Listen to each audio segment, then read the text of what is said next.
ये कहानी है एक ऐसे क्लासिक स्नाइपर की जो अपनी आंखों पर पट्टी बांधकर भी कई किलोमीटर दूर अपने टारगेट को खत्म कर सकता है। लेकिन ये स्नाइपर पहले एक आम मैथ टीचर हुआ करता था। उसे जंग और बंदूक से बहुत नफरत थी, मगर एक दिन उसकी लाइफ में कुछ ऐसा हुआ जिसने उसे एक डिसेंट टीचर से एक बेरहम स्नाइपर बना दिया। कहानी की शुरुआत होती है यूक्रेन के एक छोटे से गाँव से, जहाँ हमें एक छोटे से घर को दिखाया जाता है। इस घर में एक कपल रहता है जो हंसी खुशी अपनी जिंदगी गुजार रहे होते हैं। इस घर में रहने वाले आदमी का नाम है निकोला और उसकी वाइफ का नाम है नास्टिया एक ड्राइंग आर्टिस्ट थी और लकड़ियों को तराश कर उससे तरह तरह के स्टैच्यू बनाती थी। निकोला एक टीचर है और पास ही के एक स्कूल में बच्चों को मैथ पढ़ाता है। वो एक बहुत ही अच्छा टीचर है और सभी बच्चे उससे काफी खुश हैं, सिवाय एक के जिसका नाम था इवन एक बहुत ही बदतमीज लड़का था। वह हर दिन क्लास में अपने टीचर निकोला को परेशान करता। इवन एक रिच फैमिली से बिलोंग करता था, जबकि निकोला एक गरीब इंसान था। इसीलिए इवन निकोला के लुक्स और कपड़ों का मजाक भी उड़ाया करता। वो चाहता था कि निकोला उसकी बदतमीजी से तंग होकर उस पर हाथ उठाए और फिर वो उसका कंप्लेंट करके निकोला को स्कूल से निकलवा दे। लेकिन निकोला बहुत ही शांत इंसान था। निकोला को उसकी बातों से कोई फर्क नहीं पड़ता और वह अपनी जिंदगी में मस्त रहता। निकोला के घर में कोई भी इलेक्ट्रॉनिक सामान जैसे टीवी वगैरह नहीं होने की वजह से उसे दुनिया की खबर नहीं मिल पाती थी। एक दिन जब निकोला अपने स्कूल में था, तब उसने टीवी पर एक खबर सुनी कि रशिया ने यूक्रेन पर हमला कर दिया है, जिसमें बहुत से सोल्जर्स मारे गए हैं और रशिया ने यूक्रेन की बहुत सी जगहों पर कब्जा कर लिया है। शाम को जब निकोला अपने घर आया तो उसे ये बात पता लगी कि उसकी वाइफ प्रेग्नेंट है। ये जानकर उसे बहुत खुशी हुई, क्योंकि अब निकोला फादर बनने वाला था। इन दोनों ने मिलकर इस खुशी को सेलिब्रेट किया। अगले दिन निकोला अपनी वाइफ को बाय बोलकर स्कूल की तरफ बच्चों को पढ़ाने के लेके अपनी साइकिल पर निकल पड़ा। लेकिन जब वो रास्ते में था, तब उसने दो सोल्जर्स को देखा जो सिगरेट जलाकर एक अलग सी वर्दी पहनकर खड़े थे। वो वर्दी किसी यूक्रेनियन सोल्जर्स की बिल्कुल भी नहीं थी, जिसे देखकर उसे कुछ अजीब लगा। लेकिन निकोला ने सोचा कि शायद सरकार ने सोल्जर्स की वर्दी को चेंज कर दी हो, इसीलिए निकोला ने उस पर ज्यादा ध्यान नहीं दिया और जल्दी से अपने स्कूल पहुंचा। लेकिन जब वह स्कूल के अंदर आया तो उसने देखा कि पूरा का पूरा स्कूल खाली पड़ा है। कोई एक बच्चा भी स्कूल में नहीं आया। यह देखकर उसे गड़बड़ महसूस हुई। तभी उसने टीवी पर न्यूज देखा, जिसमें बताया जा रहा था कि रशिया के सोल्जर्स यूक्रेन पर कब्जा करने के लिए यूक्रेन में घुस चुके हैं। और अब उसे एहसास हुआ कि उसने रास्ते में जो सोल्जर्स देखे थे वो असल में रशिया के थे। ये सोचकर उसे अपनी वाइफ की फिक्र हुई, क्योंकि उसकी वाइफ घर पर अकेली थी। वो फौरन अपनी साइकिल पर बैठकर घर की तरफ भागा, लेकिन अब बहुत देर हो चुकी थी। जब निकोला घर पहुंचा तो उसने देखा कि वे दो सोल्जर्स उसकी वाइफ को बुरी तरह से पीट रहे थे। निकोला ने अपनी वाइफ को बचाने की कोशिश की, लेकिन उन सिपाहियों ने उसकी भी धुनाई कर दी। निकोला ने उनसे रिक्वेस्ट की कि प्लीज मेरी वाइफ को मत मारो, वो प्रेग्नेंट है। लेकिन सोल्जर्स ने उनकी एक नहीं सुनी और उन दोनों को पीटते गए। थोड़ी देर बाद एक रशियन सोल्जर ने निकोला के घर की तलाशी ली और जब उसे अंदर कुछ भी काम का नहीं मिला तो उसने गुस्से में आकर निकोला के घर को आग लगा दी और वहाँ से जाने लगे। अब अपने घर को जलता देख नास्तिया गुस्से से लाल हो गई और एक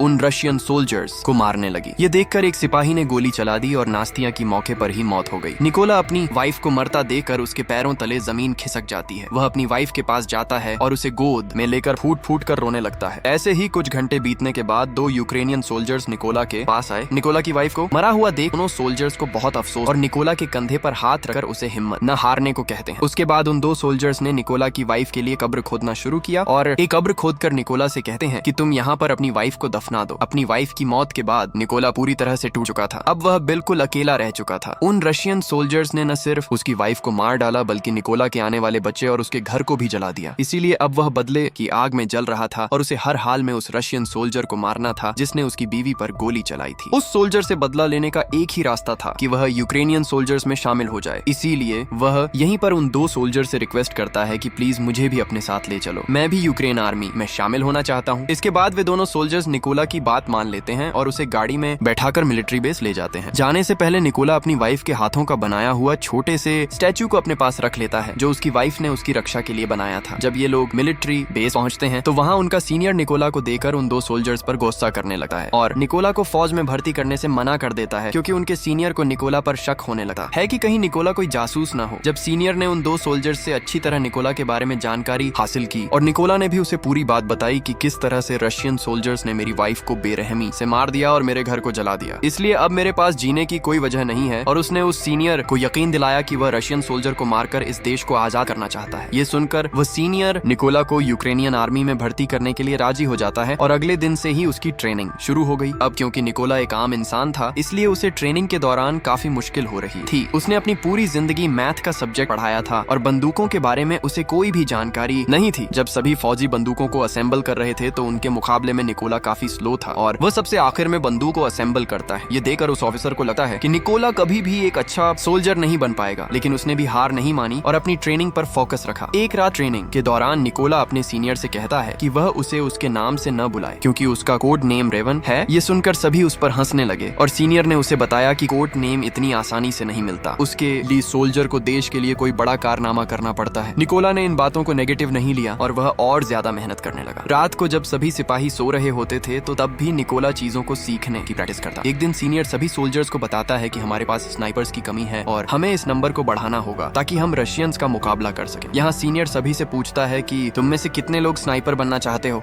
ये सुनकर कुछ लोग खड़े होते हैं और उन लोगों के बीच निकोला भी होता है क्योंकि वह भी एक स्नाइपर बनना चाहता था। निकोला को देखकर सभी सोल्जर्स हंसने लगे। निकोला को देखकर उसका सीनियर उससे कहता है कि तुम अभी एक स्नाइपर बनने के लिए तैयार नहीं हो, तुम तो एक गन को असेंबल और डीएम्बल भी अच्छी तरह से नहीं कर पाते, तो स्नाइपर बनना तो दूर की बात है। इस पर निकोला कहता है कि मैं एक अच्छा स्नाइपर बन सकता हूँ, मुझे खुद को साबित करने के लिए सिर्फ एक मौका चाहिए। ये सुनकर सीनियर निकोला से कहता है कि ठीक है, ये लो, तुम्हें इस बंदूक को सिर्फ 20 सेकंड के अंदर असेंबल करना होगा। अब खुद को साबित करने के लिए निकोला अपनी आंखों पर पट्टी बांध लेता है और फटाफट से गन को खोलकर उसे दोबारा से जोड़ देता है और इस काम को करने में उसे सिर्फ 18 सेकंड लगे। निकोला की फुर्ती को देखकर सभी हैरान रह जाते हैं। जो लोग पहले उस पर हंस रहे थे अब वे निकोला के लिए तालियां बजाने लगे। वह सीनियर भी निकोला से इम्प्रेस हुआ और अब उसकी काबिलियत को देखकर उसे भी स्नाइपर ट्रेनिंग में शामिल कर लिया जाता है। ट्रेनिंग के दौरान निकोला को एक पुराने मॉडल की गन पकड़ा दी जाती है जबकि बाकी लोगों को नए मॉडर्न वेपन्स दिए जाते हैं। ये देखकर निकोला भी मॉडर्न वेपन्स की डिमांड करता है, जिस पर वहाँ का सीनियर उसे कहता है कि अगर तुम्हें वह गन चाहिए तो तुम्हें खुद को साबित करना होगा। अब निकोला के पास कोई और ऑप्शन नहीं था, इसलिए उसे जो मिला वह लेकर वहाँ से निकल गया। ट्रेनिंग के दौरान सीनियर सबको बताता है कि एक स्नाइपर के सामने चाहे कोई भी सिचुएशन क्यों ना आ जाए, लेकिन वह अपनी जगह से 1 इंच भी नहीं हिलता और अपने टारगेट पर निशाना बनाकर रखता है। इसकी प्रैक्टिस के लिए सीनियर सभी के पास गोलियां चलाता है और जो भी स्नाइपर अपनी पोजीशन से हिलता है उसे इस ट्रेनिंग से बाहर कर दिया जाता है। लेकिन जब निकोला की बारी आती है तो वह अपनी जगह से जरा भी नहीं हिलता और अपना निशाना बनाकर रखता है और इस तरह से निकोला इस ट्रेनिंग में पास हो जाता है। अगली ट्रेनिंग में स्नाइपर को उनका टारगेट सिर्फ एक बार दिखाया जाता है और फिर उनकी आंखों को ब्लैक बोर्ड से ढक दिया जाता है। इस दौरान उन्हें अंदाजा लगाकर अपने टारगेट को शूट करना होता है। बाकी सोल्जर्स में से कुछ सोल्जर इस टेस्ट को पास कर लेते हैं, लेकिन जब निकोला की बारी आती है तो उसका निशाना थोड़ा सा चूक जाता है और निकोला इस टेस्ट में फेल हो जाता है क्योंकि उसके पास जो बंदूक थी वह काफी पुरानी थी और उससे बिल्कुल परफेक्ट निशाना लगाना बहुत मुश्किल था। मगर सबको पता था कि अगर निकोला को नई बंदूक दी जाती तो वह निशाना बिल्कुल परफेक्ट लगा लेता। अगली ट्रेनिंग उन स्नाइपर्स के लिए और मुश्किल थी क्योंकि उन्हें फ्लेयर की रोशनी में अपने टारगेट को शूट करना था और वह भी रात के अंधेरे में। यहाँ सीनियर ने फ्लेयर छोड़ी और सभी ने अपना निशाना लगाया, लेकिन कोई भी टारगेट को हिट नहीं कर सका। बाकी सबने तो गोली चला दी थी। अब यहाँ सिर्फ निकोला ने गोली नहीं चलाई। वह समझ जाता है कि फ्लेयर की रोशनी में डायरेक्ट निशाना लगाना पॉसिबल नहीं है, इसलिए जब सीनियर ने फ्लेयर छोड़ा था तो उसने गोली चलाने के बजाय फ्लेयर की रोशनी में अपने टारगेट की दूरी का अंदाजा लगाया और अपनी मैथ की नॉलेज को यूज करके एक परफेक्ट शॉट मारा। ये देखकर उसका सीनियर और बाकी सोल्जर्स हैरान रह गए। ये टास्क आज तक किसी ने भी कंप्लीट नहीं किया था, सिर्फ निकोला ने कर दिखाया। सीनियर निकोला से काफी इम्प्रेस हुआ और उसे उसका मनचाहा कोड नेम रेवन दे दिया। ऐसे ही दिन बीतते गए और निकोला जी जान से अपनी ट्रेनिंग में लगा रहा और फाइनली वह दिन भी आ गया जब उनकी ट्रेनिंग का रिजल्ट आने वाला था। यहाँ कर्नल ने निकोला को सल्यूट किया और उसे बताया कि उसने इस टेस्ट को पास कर लिया है। थोड़े दिनों बाद कर्नल निकोला के पास आता है और उससे कहता है कि वह अपना सामान पैक कर ले क्योंकि उन्हें एक मिशन पर जाना है। खबर आई है कि कुछ रशियन सोल्जर्स ने एक चेक पोस्ट पर कब्जा कर लिया है और यहाँ से असली कहानी शुरू हुई। जल्दी निकोला की टीम इस लोकेशन पर पहुंच गई और अपना निशाना लगाकर बैठ गई और अब भी यह लोग उन रशियन सैनिकों को मारने ही वाले थे कि तभी उन्हें दूर एक गाड़ी दिखाई दी जो चेक पोस्ट की तरफ बढ़ती जा रही थी, जिसकी वजह से कर्नल सबको शूट न करने के लिए बोलता है। उधर रशियन सैनिकों ने गाड़ी को रोक लिया और अंदर मौजूद लोगों से बाहर आने को कहा। उन्होंने उनके पासपोर्ट्स को चेक किया और पूरी गाड़ी की भी तलाशी ली और जब सब ठीक रहा तो उन सैनिकों ने उन्हें जाने की परमिशन दे दी, लेकिन उनके पासपोर्ट्स को अपने पास रख लिया। जब उन लोगों ने पासपोर्ट वापस मांगा तो उन सैनिकों ने उन्हें खूब मारा। ये सब देखकर कर्नल ने अपने सैनिकों को फायर करने का ऑर्डर दिया तो एक ही झटके में सभी स्नाइपर्स अपने अपने टारगेट्स को निपटा देते हैं और इस तरह से उनका पहला मिशन कंप्लीट हुआ। मिशन के बाद जब सभी बेस पर लौटे तो निकोला ने देखा कि उसके बहुत से साथी बेस पर मौजूद नहीं है। वह परेशान हुआ कि आखिर सब कहाँ चले गए। जब उसने पूछा कि मेरे बाकी साथी कहाँ हैं, तो उसे बताया गया कि उसके बाकी साथियों को एक दूसरे मिशन पर भेजा गया है। अगले दिन निकोला को खबर लगी कि जिस मिशन पर उसके साथी साथी गए थे, उस मिशन के दौरान उसके बहुत से साथी मारे गए हैं और उन सभी लोगों को एक रशियन स्नाइपर ने मारा है। उस स्नाइपर का नाम सीरी था और वह रशिया का सबसे बेहतरीन स्नाइपर था। ऐसे ही कुछ दिन बीत गए और निकोला अपने साथियों के साथ अपने अगले मिशन पर निकल गया। लोकेशन पर पहुंचकर उन्होंने चारों तरफ माइंस बिछा दी और अपनी पोजीशन लेकर बैठ गए। थोड़ी देर बाद रशियन सैनिक वहां पहुंच गए और उन सैनिकों के साथ इवन भी था। इवन वही लड़का था जो स्कूल में निकोला को परेशान किया करता था और अब उसने रशियन आर्मी ज्वाइन कर ली थी। लेकिन जैसे ही कर्नल शूट करने का आर्डर देता है तब निकोला थोड़ा सा घबरा गया क्योंकि वह अपने स्टूडेंट को नहीं मारना चाहता था। लेकिन फिर निकोला अपने जज्बात को साइड पर रखकर वहां रखे लैंड माइंस को शूट करता है तो वहां एक जोरदार धमाका होता है जिससे इवन समेत सभी रशियन सोल्जर्स मारे जाते हैं। सब कुछ कंट्रोल होने के बाद कर्नल गुस्से में निकोला से पूछता है कि जब मैंने शूट करने का ऑर्डर दिया तो तुम क्या सोच रहे थे? जिस पर निकोला जवाब देता है कि उन रशियन सोल्जर्स में मेरा एक स्टूडेंट भी था, मैं उसे नहीं मारना चाहता था। यहाँ कर्नल ने निकोला को समझाया कि उसे इवन की मौत का जरा भी दुख नहीं होना चाहिए क्योंकि यहाँ वह तुम्हारा स्टूडेंट नहीं बल्कि तुम्हारा दुश्मन था और रशियन आर्मी को ज्वाइन करना इवन का अपना फैसला था, इसलिए तुम्हें उसके लिए बुरा मानने की जरूरत नहीं। मिशन पूरा करके ये सभी अपने बेस कैंप पर लौट आए। कर्नल को निकोला पर पूरा भरोसा था, वो अपना ज्यादातर वक्त निकोला के साथ बिताता था। यहाँ कर्नल ने निकोला को अपनी फैमिली फोटो दिखाई और उसे बताया कि उसकी फैमिली में 3 लोग हैं। उसकी दोनों बेटियां इस बात से अनजान हैं कि उनके पिता एक सोल्जर हैं। मैंने उन्हें बताया है कि मैं बिजनेस करता हूँ और मेरी वाइफ ने भी आज तक मेरे बारे में बच्चों को नहीं बताया कि मैं एक सोल्जर हूँ। यहाँ निकोला ने भी कर्नल को अपनी पूरी कहानी बताई कि किस बेदर्दी से रशियन सैनिकों ने उसकी वाइफ को मार डाला। इस दौरान निकोला काफी इमोशनल भी हो गया लेकिन कर्नल ने उसे संभाल लिया। अगली सुबह ये सभी अपने अगले मिशन पर निकल गए। ये मिशन काफी इंपॉर्टेंट था क्योंकि उन्हें खबर मिली थी कि रशियन सोल्जर्स का एक ग्रुप उस रास्ते से गुजरने वाला है। कर्नल और निकोला जल्दी से लोकेशन पर पहुंचे और अपनी पोजीशन लेकर बैठ गए। थोड़ी देर बाद उन्हें 2 रशियन सैनिक दिखे जो अपनी बाकी की टीम का इंतजार कर रहे थे। यहाँ निकोला ये नोटिस करता है कि उनमें से एक सैनिक वो है जिसने उसकी वाइफ को गोली मारी थी और वो निकोला के ठीक निशाने पर था। यहाँ निकोला ने गोली चलाने की परमिशन मांगी पर कर्नल ने ऐसा करने से मना कर दिया। अब निकोला गुस्से से लाल हो रहा था क्योंकि सामने खड़े सोल्जर ने उसकी वाइफ को मारा था और उसने आर्मी को जॉय भी इसलिए किया था ताकि वह अपनी वाइफ का बदला ले सके। इसलिए उसने दोबारा से फायर करने की परमिशन मांगी पर एक बार फिर कर्नल ने ऐसा करने से मना कर दिया। लेकिन अब निकोला अपने जज्बात पर काबू नहीं रख पाया और उसने गोली चला दी। गोली लगने से उस सोल्जर की तुरंत मौत हो गई। लेकिन बुरी बात यह थी कि रशियन सोल्जर्स को उनकी लोकेशन का पता चल गया। कर्नल निकोला से कहता है ये तुमने क्या कर दिया? लेकिन सबसे बुरी बात यह थी कि रशिया का सबसे खतरनाक स्नाइपर जिसका नाम सीरी था वो भी अपनी पोजीशन लेकर बैठा हुआ था और अब उसे भी उनकी लोकेशन का पता लग गया था। कर्नल भी यह बात जानता था कि सीरी पास ही है, इसलिए वो सीरी की तलाश करने लगा। लेकिन इससे पहले कि वो उसकी लोकेशन को जानता सीरी ने उसे एक हेडशॉट दे दिया और कर्नल की मौके पर ही मौत हो गई। अब निकोला को समझ आया कि उसने कितनी बड़ी गलती कर दी है। उसकी गलती की वजह से कर्नल की जान चली गई। निकोला को पता लगा कि रशियंस को उनकी लोकेशन का पता लग चुका है। उधर रशियन सोल्जर्स ने भी निकोला के ऊपर जोरदार फायरिंग और बमबारी शुरू कर दी। अब बिगड़ते हालात को देखते हुए निकोला ने पीछे हटने का फैसला किया। उसने कर्नल की बॉडी उठाई और अपनी पोजीशन से पीछे आने लगा। जल्दी वो दुश्मनों के इलाके से बाहर आ गया और सीधा अपने बेस पर पहुंचा। निकोला को कर्नल की मौत का काफी अफसोस था और वह खुद को उसका जिम्मेदार ठहरा रहा था। यहाँ उसने कसम खाई कि वो सीरी को जान से मार देगा और कर्नल की मौत का बदला लेगा। जल्दी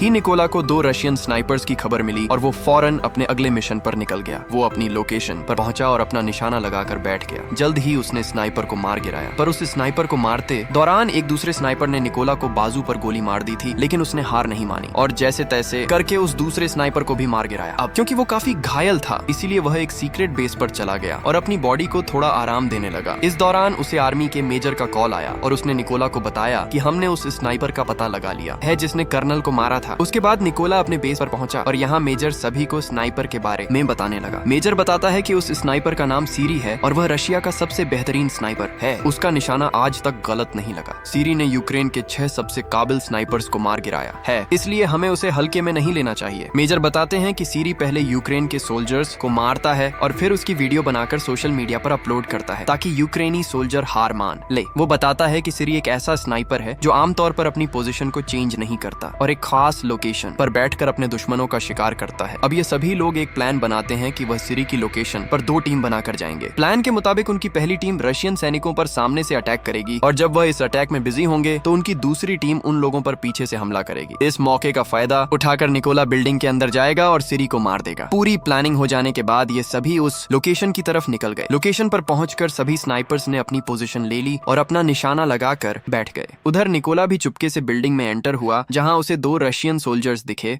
जो अपनी बातचीत में मशरूफ थे। निकोला ने बिना देर किए उन दोनों को मार डाला और बिल्डिंग में आगे बढ़ गया। इसके बाद उसने प्लान के मुताबिक अपनी टीम को सिग्नल दिया और सिग्नल के मिलते ही यहाँ वहाँ बैठे स्नाइपर्स ने सभी सोल्जर्स को मार डाला। उधर सिरी ने यह नोटिस किया कि उसका कोई भी साथी उसे रिपोर्ट नहीं कर रहा है। उसे कुछ गड़बड़ महसूस हुई, इसलिए वो बिल्डिंग के छत पर चला गया जहाँ पहले से रशिया का एक स्नाइपर मौजूद था। लेकिन ऊपर जाकर जब उसने स्नाइपर को देखा तो वो स्नाइपर मर चुका था। यह देखकर उसके दिल में घबराहट बढ़ने लगी और अब सिरी को एहसास हुआ कि यूक्रेन के सोल्जर्स ने उसे चारों तरफ से घेर लिया है। उसने अपने बेस पर बैकअप के लिए कांटेक्ट किया, लेकिन बैकअप टीम को उस तक पहुंचने में अभी 10 मिनट और लगने वाले थे। ये सुनकर वो फटाफट से अपनी पोजीशन पर आया और यूक्रेनी सैनिकों को ढूंढने लगा। लेकिन तभी उसने सामने टेबल पर रखा एक छोटा सा स्टैचू देखा, जो असल में उसके बाहर जाने के बाद निकोला ने रखा था, जो उसे उसकी वाइफ ने दिया था। अभी सिरी कुछ सोच पाता कि तभी निकोला ने उस पर हमला कर दिया और उसे चाकू मार मार कर उसकी जान ले ली। लेकिन इस हाथापाई के चलते बिल्डिंग में मौजूद दूसरा स्नाइपर थोड़ा अलर्ट हो गया, लेकिन अभी वह कुछ कर पाता उससे पहले निकोला ने उसके पास से ग्रेनेड फेंक दिया और उस धमाके में ये आखिरी स्नाइपर भी मारा गया। थोड़ी देर बाद सिरी की बुलाई बैकअप टीम भी बिल्डिंग तक पहुंच गई, लेकिन वह इस बात से अनजान थे कि सिरी अब मर चुका है। इसीलिए जब उन्होंने सिरी को कॉल किया तो कॉल उधर निकोला ने उठाया और उनसे कहा कि वह सभी मरने वाले हैं, और इतना कहकर उसने ट्रक के ड्राइवर को शूट कर दिया। अब गोली चलते ही रशियन सोल्जर्स में हलचल मच गई और वह सभी ट्रक के बाहर कूद गए, लेकिन वो इस बात से अनजान थे कि यूक्रेनियन स्नाइपर्स उन पर घात लगाकर बैठे हुए थे। यहाँ यूक्रेनी सैनिकों ने जोरदार शूटिंग शुरू कर दी और एक एक रशियन को चुन चुन कर मारा। इस मिशन के थोड़े दिनों बाद निकोला अपनी वाइफ की कब्र पर गया, क्योंकि उसने उससे जो वादा किया था वो अब पूरा हो चुका है। उसने उन सभी लोगों को मार दिया है जिन्होंने उसकी वाइफ और कर्नल को मारा था। यहाँ निकोला ने कसम खाई कि वो आखिरी दम तक अपने देश की सेवा करता रहेगा, और इतना कहकर वह वहाँ से चला गया। और इसी के साथ ये फिल्म खत्म हो जाती है। अगर वीडियो आपको अच्छी लगी हो